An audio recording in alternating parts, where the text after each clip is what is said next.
Yeah, obviously we had some personal fouls today. I want these guys to play with great energy, great tenacity, while doing it within the rules of the game. So we'll address that. And we talked about that obviously at halftime because I felt like, that's a really good offense, and every one of their drives in that first half that resulted in points were all penalties. And now a PI, which that's different. That's in the heat of the game. Those are going to happen. But I know we had one with Nolan and one with JC, and that creates short fields for an offense. Again, we want to be there. We want to have great, like I said, energy, tenacity, all those different things. But we got to do it within the rules of the game. And we'll address that. We'll go through that, but we got to get better in that scenario because we need that guy on the field. He's a really good player. What specifically is your response to Jalen's behavior on that? Yeah, I'm going to keep all our conversations and all my disciplinary things in house. But we got to do it. We got to fix it as coaches. Is this something where you might take disciplinary action against Jalen? Again, I will keep everything in house, and we will. You won't ever get that from me. Everything will always be handled in house, just like private conversations that I have with players. None of that will ever be out to you guys. I'm sorry. So what do you think you can do to keep Jalen from doing this? I mean, he's had a history of, he's gotten 2 fights last year. He seems to have a habit, and he doesn't seem to be able to control himself when provoked. Is there anything you can do to stop him? Yeah, like I said, everything that we do is going to be held in house. Again, he knows, and we needed him out there today, and he wasn't out there against a really good offense. I was really proud of the way the guys stepped up and played. To give up 20 points against a really good team, a really good offense. I think, again, I can't. They got good offensive line. Dak Prescott's a really good quarterback. 2 really good wide receivers, a really good tight end, 2 running backs that can make plays with the football. I thought BY came in and had that strip, which was huge. Again, goes back to when we win the turnover battle, good things happen for us as a team. And we talked about that at halftime, and then the other halftime that we had that, because I know Coach Eberflus does a really good job of preaching, coming after the football, and I thought they had some good strip attempts, and our guys did a good job of carrying it, and we got the one out, which was all the difference in the game, in my opinion. I thought Jordan got some good pressures. Morrow, I'll have to watch the tape there, but I know he played stout in there. Gabe Hall came in and gave us some good reps, but we need Jalen Carter on the field, and like I said, we'll keep everything in house, but we have to get all these things corrected as a whole. As you guys know, I want them. You see how I coach with emotion, and I want them to play with emotion, and that's what I kind of say all the time is, but you have to do it within the rules of the game, because we need everybody out there to help us be successful. How do you think Kevin handled his first game as offensive coordinator? Man, I mean, the first half, right? I think what you saw, first half, 3 possessions, 3 touchdowns. So obviously a really good start. Can't start much better than that. I thought he called it really well. Again, the communication. Kevin and I have been together long enough, and through all these things where the communication was great. We did what I wanted us to do in certain situations, in game management situations, as far as run, pass, or set up, or whatever that is. Kevin's calling it, but obviously we talked through a lot of those things, and we were on the same page there, and I thought he did a good job. I think both offenses struggled a little bit coming off the long break, and the defenses kind of stepped up, and on both sides of the football, there wasn't any scoring after I think it was 4:44 left on the clock when the clock stopped. So, we'll go back and look at that, but I think Kevin did a really nice job of calling the game the way the game needed to be called today. But again, you have to go back and look at the tape and reevaluate everything. But I got a lot of confidence in Kevin and the job that he does. It isn't often that A.J. Brown goes that deep into a game without a target. What were some things they were doing where you guys kind of maybe struggled to get him the ball? Yeah, that's a good defense and a defensive coordinator. Matt Eberflus has been a long-time defensive coordinator. has a lot of experience calling defenses. They did a good job of matching some of our routes. They did a good job of matching some things and taking away AJ. We had some different things to him that, Jalen had to get through some progressions, and I think Jalen did a really nice job getting through his progressions tonight, and then made some plays with his legs as well. But credit to them. Those are two really good corners over there, and then another first-round pick who's still developing as a player. I just think that they did a good job on defense doing that, and when we needed it, we needed to.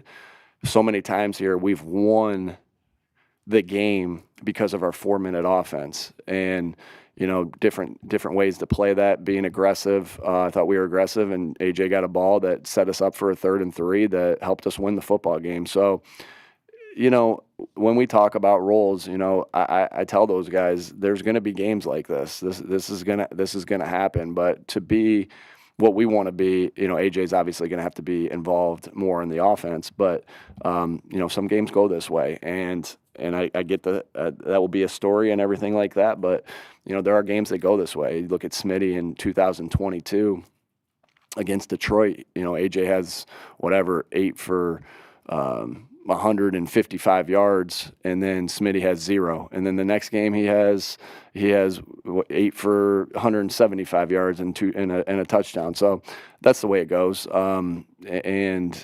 We just I know this, that A.J. Brown and Devontae Smith and Dallas Goedert are selfless, very selfless, and they want to do everything they can do to win, for the team to win.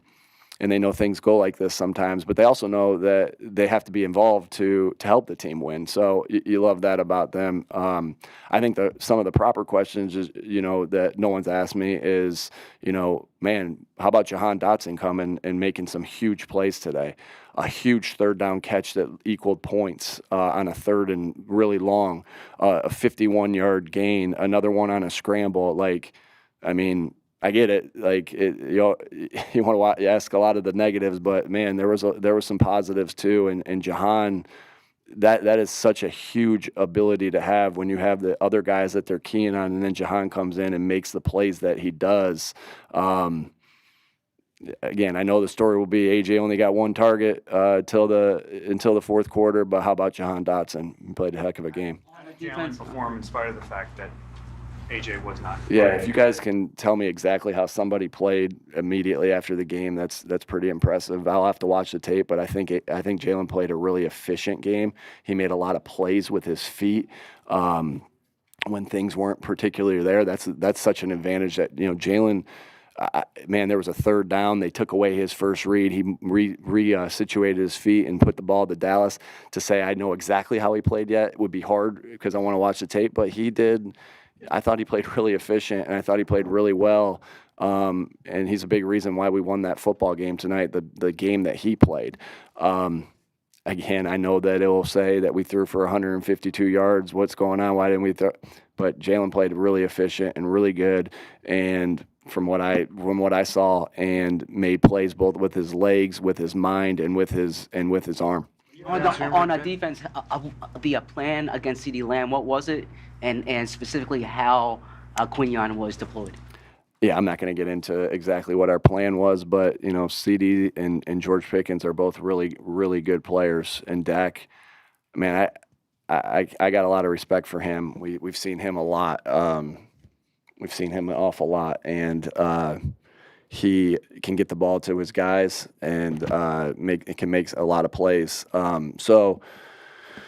You always are going into a game saying, how do we take out their best players? Whether that's scheme, whether that's matchups, whatever it may be.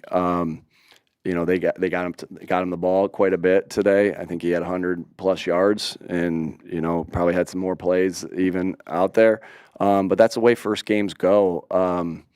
I knew coming into this first game that there's going to be a little bit more missed tackles than normal. There's going to be a ball on the ground, and it just happened to be by them and not us. There's going to be drops, both by the offense and by the defense, because now you're into those are you block and you block destruct live in practice. But those things, when you're getting hit and tackled, those become live. And watching our first games from the last 3 years that, I spent a lot of time on, there was a lot of drops, not necessarily by the Eagles, but by our opponents, because it's different. It's different now, and it's the same for our defense, right? I'm not sure I count. Reed's was a tough catch, right? I'm not sure I expect Byron Young to make that play. He doesn't go through that catch circuit with us, but, I want him to make that play off that collision or, off that pass breakup by Quinyon, and then Q's got to have that one. But, those are some of the things that happened in the first game, and you're just thankful, coming out of a first game, like, man, I'm thankful that you can correct off of a win because there's a lot to correct. Obviously, you guys asked me about, the personal fouls. That needs to be corrected. There's some things, being on the same page. There was a couple same page things, operation things. We had to burn a timeout.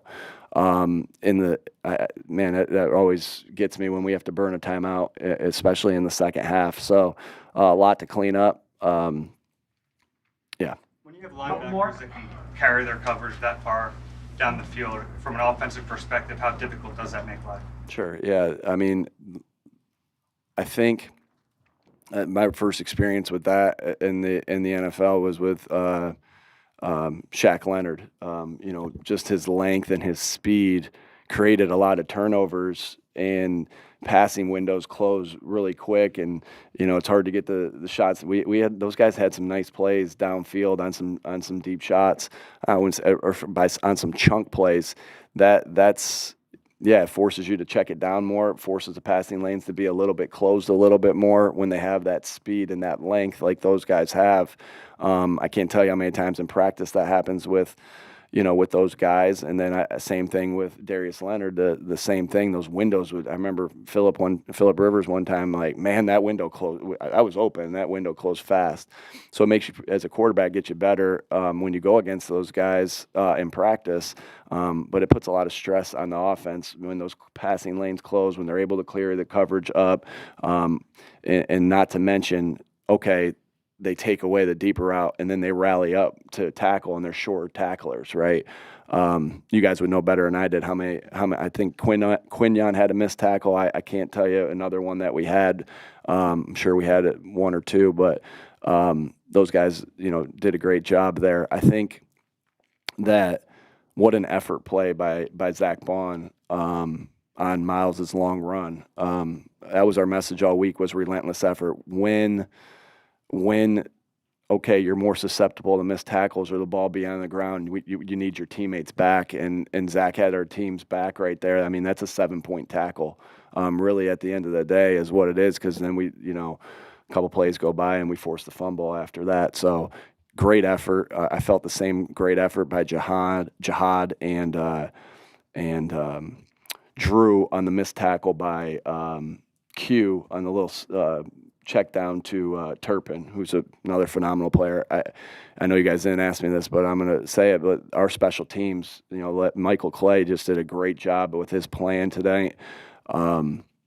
And Joe Panunzio and Tyler Brown, they did a great job of their plan. And our kicker, Braden and Jake did a great job of placing the ball where it needed to. And our coverage units, I was really pleased with how we defeated blocks and how we tackled when we had to tackle, because Braden put some placements on some balls that were really good. So that was really good. But like I said, a lot to clean up, some positives, some negatives. More negatives than I would like. But it's always, some weird circumstances tonight, and I'm glad we came out with the win. All right, last one. Take that from, I think it was 58. Is there more to it? That he was a little banged up last year. He had trouble from 50 plus. That's why you practice. He's had great camp. He's had a great camp. I think he rebounded. How mentally tough is Jake Elliott? I mean, this is a guy that it's not all on him, but it appears to be all on him every single time he kicks. and had some misses in the Rams game, and I think he had one in the NFC Championship.